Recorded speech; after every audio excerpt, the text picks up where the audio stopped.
पठा दसैया मैं के पठा दा, मैं के पठा दसैया मैं के पठा दा। 9वां महीना हमका लागा खबर मोरे मैं के पठा दा। और क्या, अरे सासू जो आवे राजा झगड़ई बचावे, सासू जो आवे राजा झगड़ई करावे। देखिए सास चाहे जितनी अच्छी हो पटती नहीं है, बहुत कम।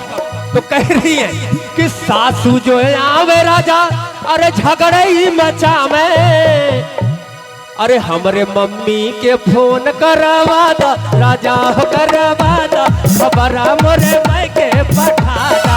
मम्मी के फोन करवा दा राजा हो करवा दा, खबर मोरे मैं के पठा दा। और थोड़ा थोड़ा सुना रहे, जब फिर जब दोबारा बच्चा होगा तो पूरी पूरी सुनाएंगे जब बुलाएंगे तो। बोल सच्चे दरबार की, बोल अच्छे दरबार की।